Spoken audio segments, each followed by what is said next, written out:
Hello,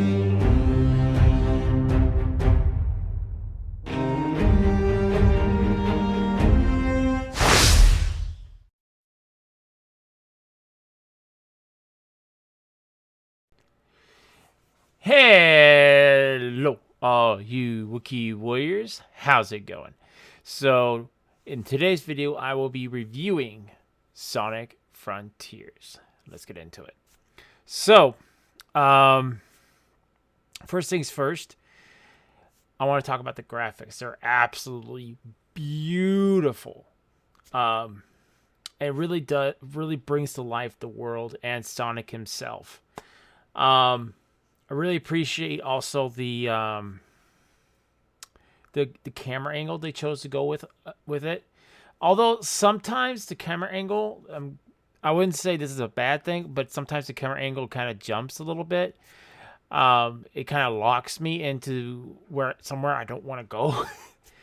But it's not something that really takes away my immersion from the game. But I really do the camera, how it follows Sonic, is really, really good. I think it's appropriate for the game as well. I probably should be saying is that it's just really good. It's really appropriate for the game. It really follows track with Sonic. The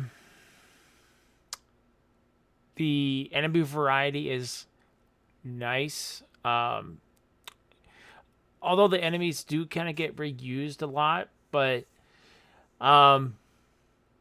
it's not something I would probably say it would take away from my sense of enjoyment and immersion of the game, because there's plenty of games out there that do reuse a lot of enemy types. But the thing is that enemy types, even though they are reused, they come in differently sometimes. After a while, they change up their attack patterns, so you have to adjust to their patterns. You have to think of a tool to use to defeat your enemies. The environment's absolutely fabulous. Like the first world you are in, the first island, it's green. It's more, I would say, typical of like a Sonic game. Like it kind of hammered home. I don't know. I haven't played a Sonic game since a long time ago. Actually, Shadow of the Hedgehog was the last one I played. But kind of go from a forest standpoint, and the world, the first world actually, if I'm being honest, kind of felt like Breath of the Wilds to me. But the slight difference is that it's not an open world game; it's an open world zone.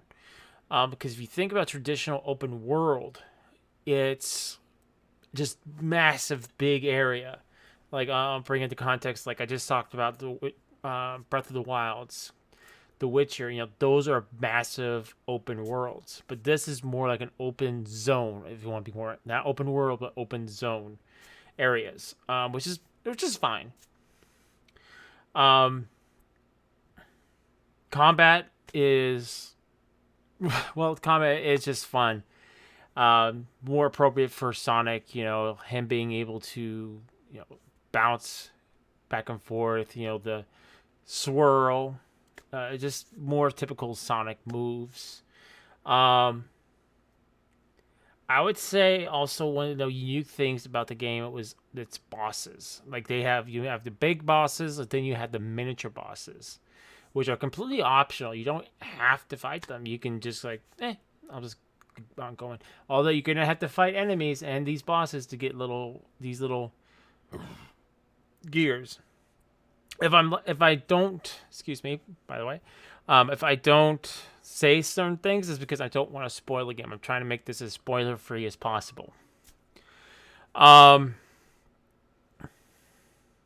else could I say? Story. The story is captivating, or I shouldn't say captivating. It kept me engaged, but I did have a few gripes with the story. I did mention that at the end of my stream. If you guys want to watch that, you guys can go ahead and watch what I said. But this review stays spoiler free. Um,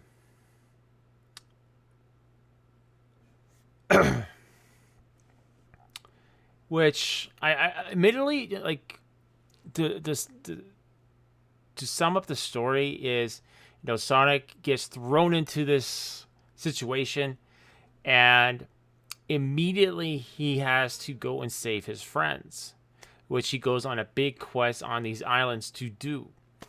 And we do have a variety of different islands. We have like a volcano, which I think was like the only one that we had, a desert and a volcano, and I think that was it. I do wish there were more variety in that. Like, we get desert, volcano, and then it's green. You know, which I mean, I don't know how they would do it. Maybe with like certain points, I don't know, go into a different area, a different theme, I guess. It would be my takeaway. But again, it doesn't. It's appropriate for the story, but it would be nice for us to get like maybe like a rocky plane, just like rocks or something like that. I don't know. I mean, there was like some green stuff on the rocks. Maybe we could have had something like that whole area was just built like that, and you had to kind of do like a gravity thing, like you had to jump from area place to place. Something cool like that. That would have been cool. Um,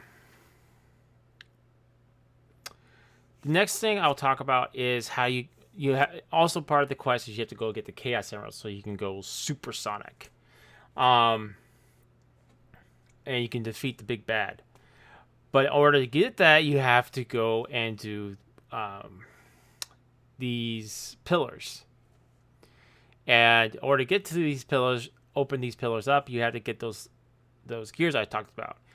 Now, this is where the game really starts to get fun and challenging as well. Where you have to complete you have 4 basic missions on those you can complete. You can do the red rings. You can collect a certain amount of them. You can just finish it. And they do get increasingly harder. Like, I know like maybe 3 total that I was actually able to do the get done in a timely manner. But the rest of them I was like, nope, I'm not good enough for this. Which didn't stop me from trying. Like, I tried repeatedly to get the best times constantly, but I just my skills weren't high enough for that. um, the music, the music. Let me talk about that for a minute. Absolutely, the one thing that will probably keep you playing. The music on the islands pretty much stays the same, but where the music shines is when you do those towers, the thrones, I can't remember what they were exactly called. I always call them thrones because they kind of look like thrones. Is when you're doing these courses, you actually get different music, and it's like pumping. Like, you want to keep going. You want to keep going. You want to just immerse yourself in those tracks. And I think that's probably where people get the best time. Instead of trying for it, they just kind of just have fun with them. And that's probably what I'll end up doing, is just having fun on those tracks. Trying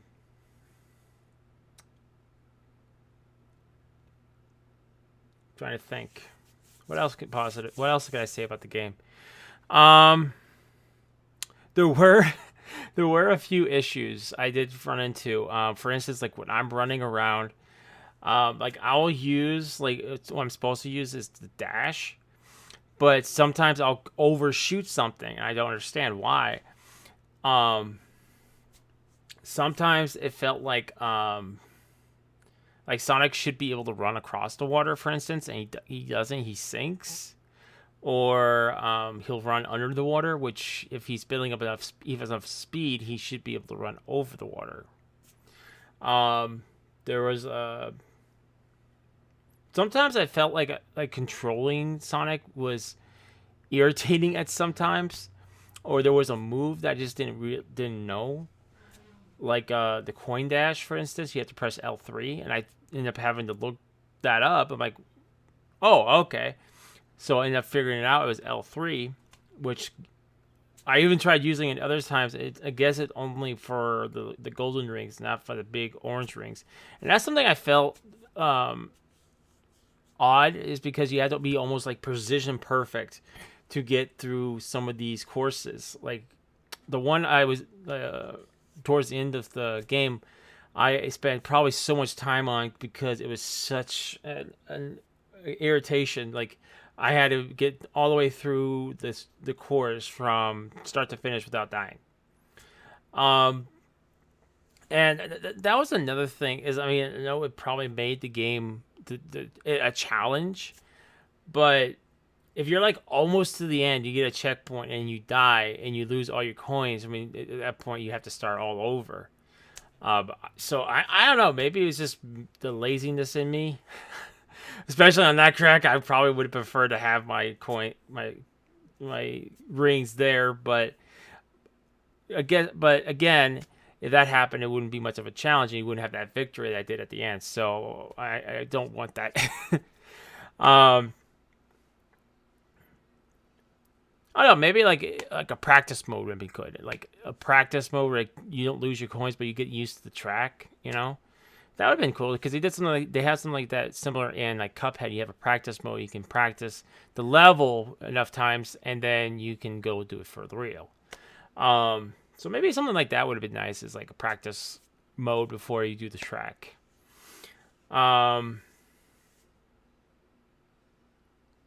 to think. But they also brought in, which was very much appreciated, is some of the old school tracks. Like those of you guys who played Sonic the Hedgehog on the Sega, um, will have some of those old school tracks, which were really fun. But again, the music is just, I want the soundtrack. That like I want to listen to that when I'm going to work. um, Trying to think. There was something that did kind of, in my opinion, breaks the game. Um, like very rarely will you get a key out of it, but you do. There is a chance that you'll get a key. So all you have to do is press triangle and run triangle and run in a circle until it goes red, and then you'll get coins and coins and coins and coins. And you do it enough times, you'll get either like each area, each character you have to deal with has a different memory token. I think that's what it's called. And you have to collect a certain amount of them. Now, I wouldn't say you can just continuously. You could, if you have plenty of time and you don't want to go and collect all of them. But I like collecting all of them because it's actually kind of fun. But you can just spin around and keep on getting rings, and then you can get those every once in a while. And I think that to me kind of breaks the game. Like, as far as a mechanic goes, like they should have just stuck with rings, in my opinion, because if you can just do that repeatedly, then you don't even have to go and do all this stuff. You just go like this. So I think that was maybe just a little oversight, in my opinion. Because it then kind of defeats the purpose of going around and collecting things, going ahead and collecting those memory tokens. Now, granted, you can still go and collect the memory tokens. You don't have to do this. You can go and collect them. But I'm saying why is it in there? Because you could technically just do this for hours on end. Maybe the fact that it has a lower drop rate, but I've been able to get like 2 at a go. So you could definitely get all the way up there with all the tokens you need just by doing this. So that was one of the things I noticed in the game. To me, it does kind of break the game a little bit, especially when you're trying to collect coin. Well, not rings. If they kept it with rings, I wouldn't mind it as much because you have to wait. I think everything replenishes when the meteor strikes, which is something I think they brought from Breath of the Wilds, where you have to wait when the blood moon rises. It refreshes the enemies and bosses, the mini bosses. When the meteorite strikes happen, they replenish the bosses and the mini bosses. Excuse me. Um, but that leads me into another thing is the meteor strikes. I end up having like 444 dark coins, and I had no idea what to do with them. I know there's that one NPC, the one character you can go. He says, "You want to go fishing?" But once you unlock everything in that fishing hole, there's really nothing to spend your. There's no point in fishing unless you just want to go fishing. But you don't get anything that's going to help you along your way. It gets forgotten about later on in the game. It's just like there's no point in doing it.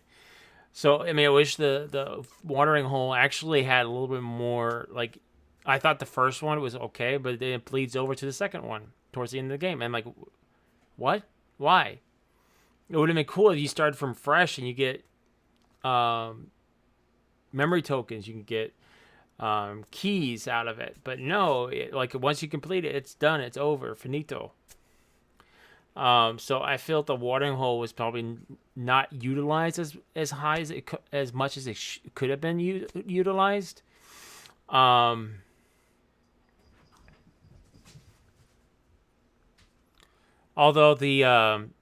I don't even remember the character's name, to be honest with you. I'm not like the biggest Sonic the Hedgehog guy. I like Sonic, but I haven't played a lot of the games. Like, I think I remember watching Sonic the Animated Series. That's probably as far as my Sonic skills really go. I never really played much of the Sonic games growing up. Trying to think what else. I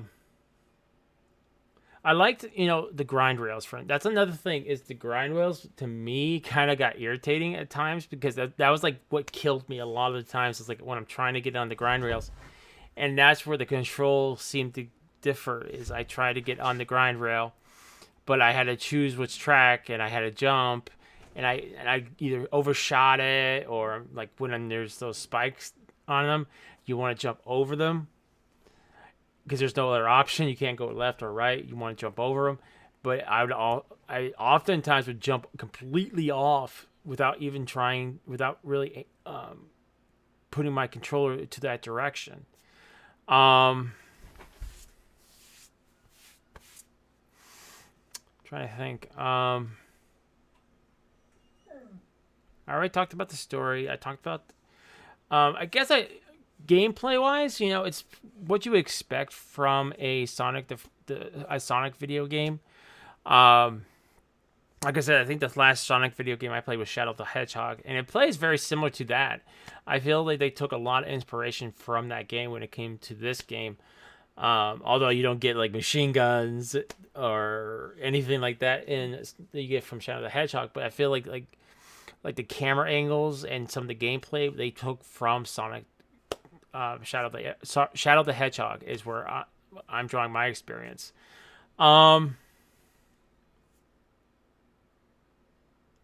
Trying to think. There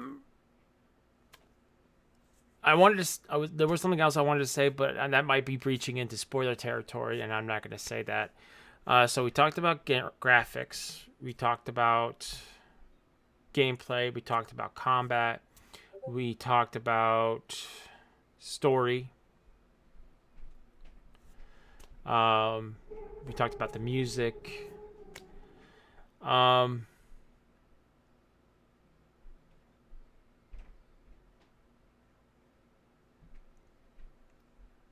think like I said, pretty much the game ran really smoothly. Like not one crash the whole game, not one crash.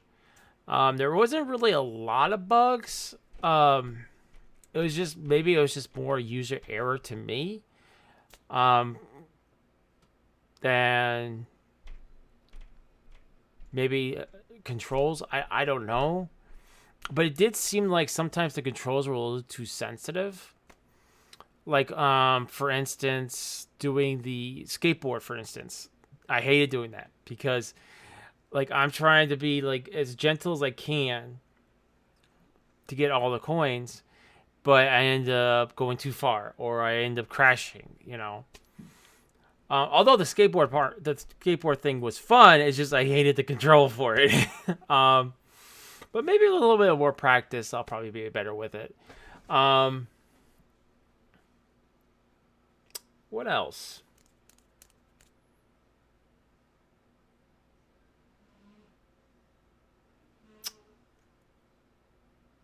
I'll be honest with you, I can't think of anything else to say about it. Other than I didn't talk about this yet.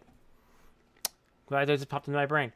So one of the other things I liked about the game was the map quest. I actually love that. Which the game kind of says you've done everything, but which is not 100% true. You just complete the map 100%. You didn't actually do everything in the area. But I did like them. I felt them actually really fun to do. Like I love the little Tetris puzzles, like the platforming puzzle. Like you had to do it in a certain way or you fail. Like you had to stand on certain squares. Kind of reminded me of Mario actually. Um,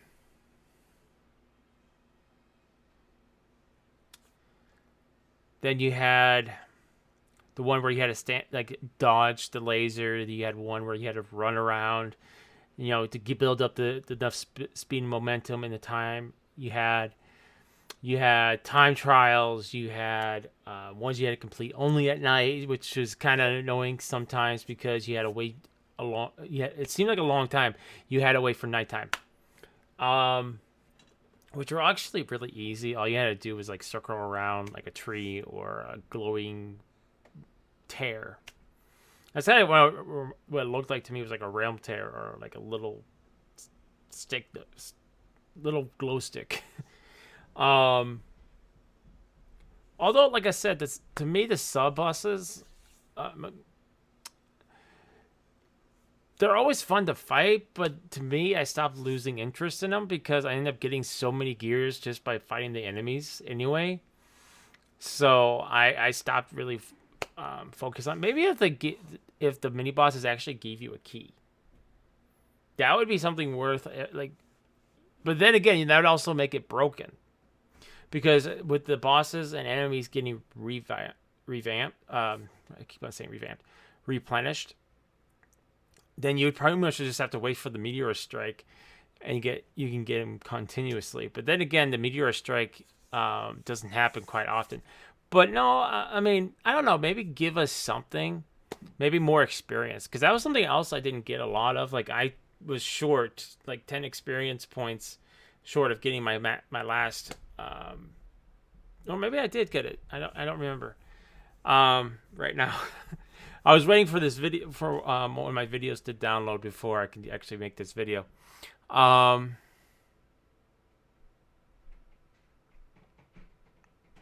Characters, none of them are forgettable. I mean, a lot of the characters you're introduced to are characters you've been around since the inception of Sonic the Hedgehog. You have Knuckles, you have Amy, you have Tails. Although I don't remember much about Amy. Sorry.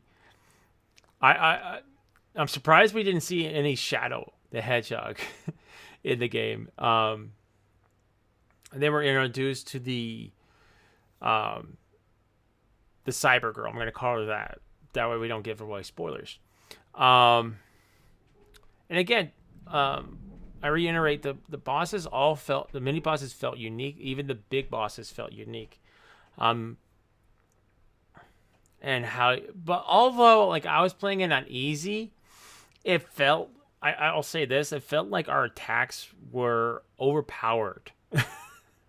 Like I was like there was only the one boss that really got me to struggle, and that was the Wyvern, because I was not used to doing the parries. But once you kind of get used to the parry system, the boss fight is overly easy. And once you get able to do the hit, get an attack on him, you have a chain attack which you can spiral, and it just melts the health bar. Like I was using that attack repeatedly on each one of my bosses because it took so much health away.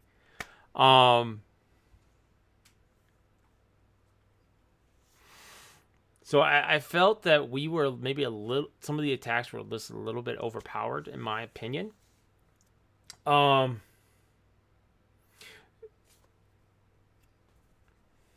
I'm trying to think what else.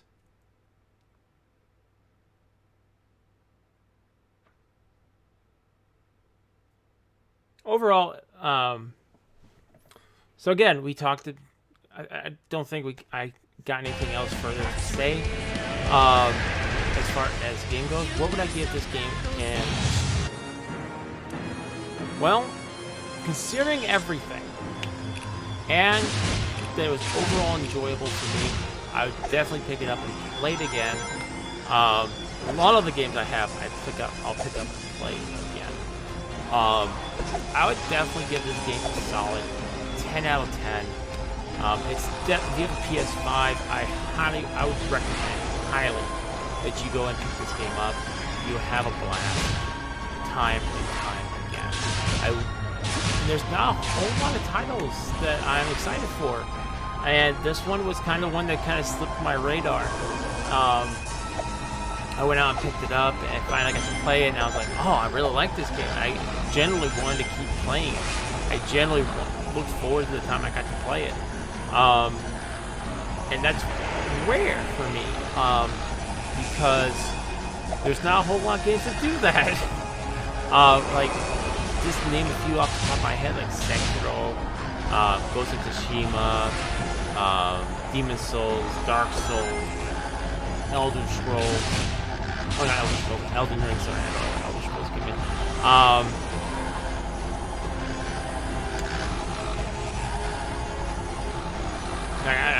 I guarantee you Horizon Forbidden West, when I get around to it, is going to be one of those games. So definitely, Sonic the Frontiers, definitely 10 out of 10. If you guys have a PS5, you owe it to yourself. Go and pick this game up. Or at least rent it. Alright, take two. At least I know I can actually parry the rockets. I'm never going to skip this. I like this. I like these scenes. Pick this game up for yourself. It is an absolute fun blast. And if you guys please let me know if you guys are in my Discord or follow me on Twitter, and you guys actually beat every single one of those thrones, like S rank everything, please post that. I want to see pictures of that. But anyway, guys, this is my Sonic Frontiers review. Please let me know down in the comment section below what you guys think of the video. Damn. If you guys played Sonic Frontiers, what is your opinion on the game? I'd love to hear from you guys in the comment section below. Also, let me know if there's anything I can do to improve on my reviews, because I do plan on doing more reviews. I know I've kind of shied away from them recently, but I want to get back into doing reviews. I always welcome criticism. I always welcome anybody who, any opinions or any ideas to improve my videos.